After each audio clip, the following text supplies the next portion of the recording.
یہ کہانی حقیقی واقعات پر مبنی ہے۔ پہچان چھپانے کے لیے نام، مقام اور واقعات کی ترتیب میں تبدیلی کی گئی ہے۔ ہم آپ کے لیے ایک ایماندار اور فرض شناس پولیس انویسٹیگیشن آفیسر کی 35 سالہ یادداشتوں سے ایسے سچے واقعات ڈھونڈ کر لائے ہیں جن کو سن کر آپ کے رونگٹے کھڑے ہو جائیں گے۔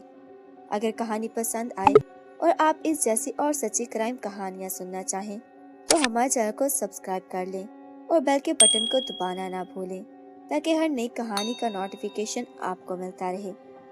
یہ ایک ایسا انوکھا کیس تھا جس میں قتل ہونے والوں کو علم ہی نہیں ہوا کہ وہ قتل ہو رہے ہیں۔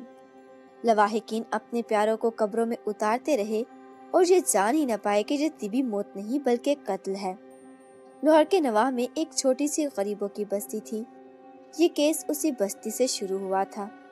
چند ابتدائی اموات کو طبی موت سمجھا گیا۔ اس سلسلے کی پہلی موت روزینہ کے شوہر کی ہوئی۔ روزینہ ایک غریب عورت تھی۔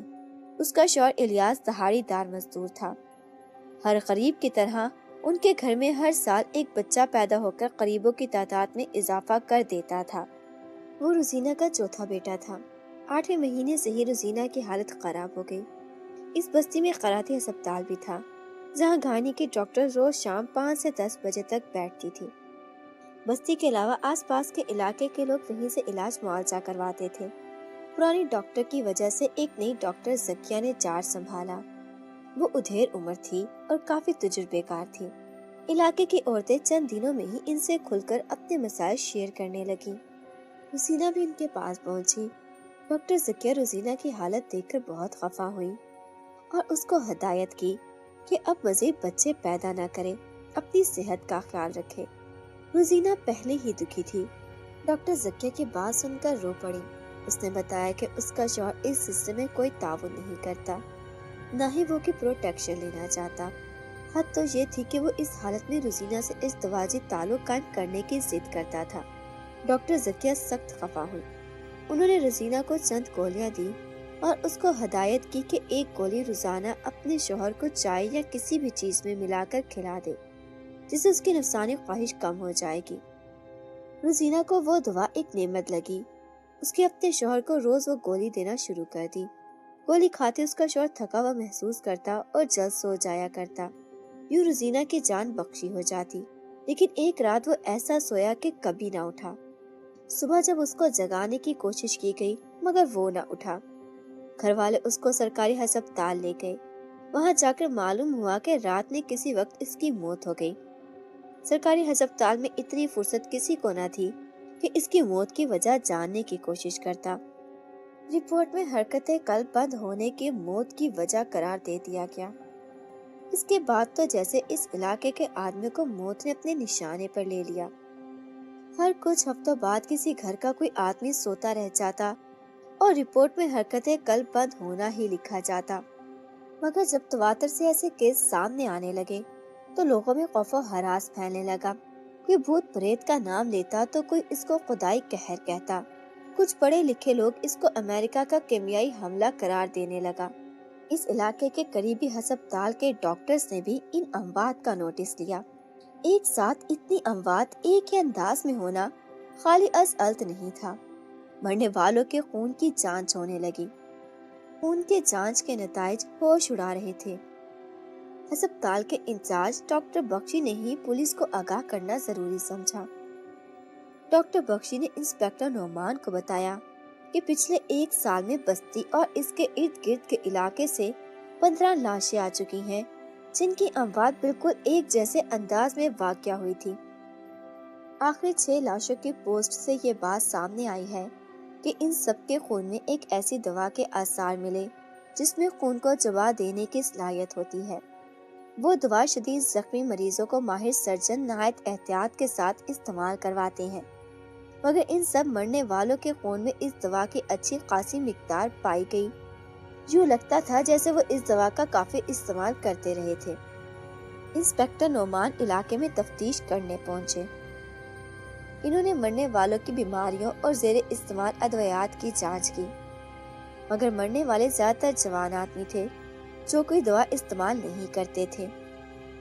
انسپکٹر نعمان خیراتی ہسپتال بھی گئے، وہاں موجود ادویات کی جانچ پڑتال کی، مگر وہاں سے بھی کوئی سراغ نہیں ملا۔ مرنے والے تمام لوگ مختلف جگہوں پر کام کرتے تھے۔ ان میں سے ایک بات مشترک تھی کہ وہ اس بستی یا قریب کے علاقوں میں رہتے تھے۔ انسپکٹر نعمان کا سر چکرا گیا۔ اس سارے معاملے میں کچھ تو گڑبڑ تھی، مگر کہاں تھی یہ معلوم نہیں ہو پا رہا تھا۔ انسپکٹر نعمان کی ساری کارروائی کے اگلے دن ایک اور موت واقع ہوئی۔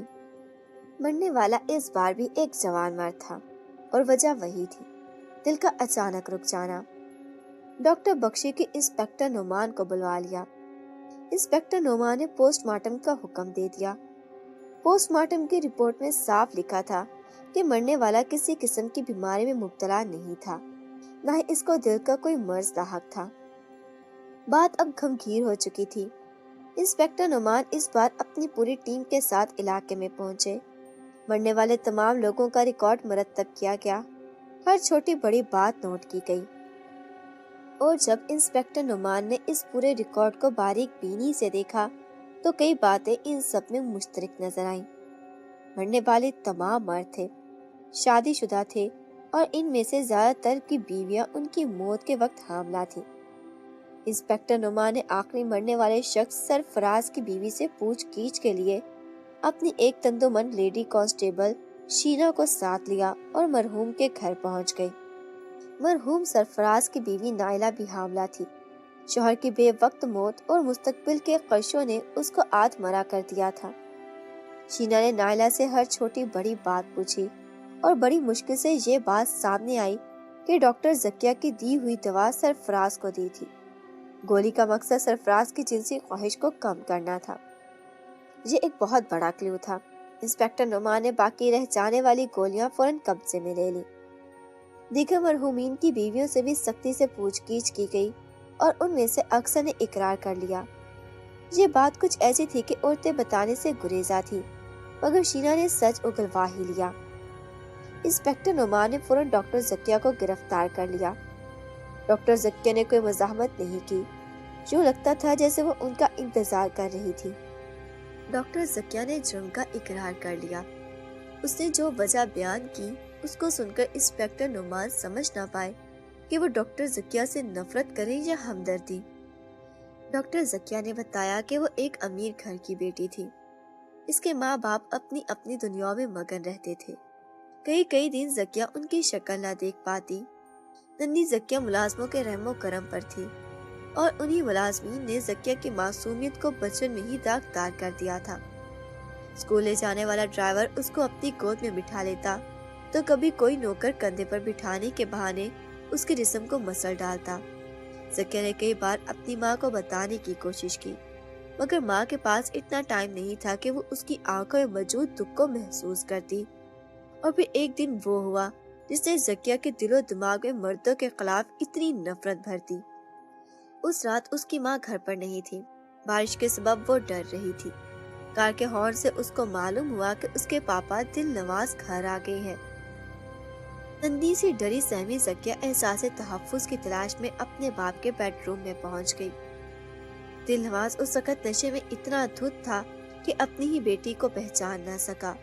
ہوس نے اس کی آنکھوں پر پٹی باندھ دی تھی۔ ننھی زکیہ رو رو کر پاپا پاپا پکارتی رہی، مگر دل نواز پر سوار شیطان اس کے کانوں پر ہاتھ رکھے ہوئے تھا۔ وہ رات زکیہ کی زندگی میں ایک ایسا بھیانک باپ تھی جسے وہ کبھی بھلا نہ سکی۔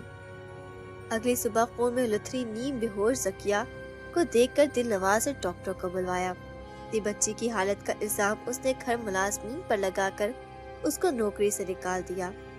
زکیہ کے جسم کے زخم تو بھر گئے، مگر روح کے گھاؤ کبھی نہیں بھر سکے۔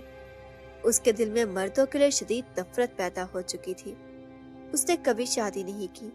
وہ غریب آبادی میں رضاکارانہ خدمات انجام دیتی۔ ڈاکٹر زکیہ جب بھی کسی عورت کو مرد کی جنسی درندگی کا شکار دیکھتی، اس کا غصہ اور نفرت بے قابو ہو جاتا تھا۔ اس نے بہت سے بے لگام جنسی خواہش کے غلام مردوں کو موت کے گھاٹ اتارا۔ ڈاکٹر زکیہ کو خود بھی یاد نہیں تھا کہ اس نے کتنے مردوں کو قتل کیا تھا۔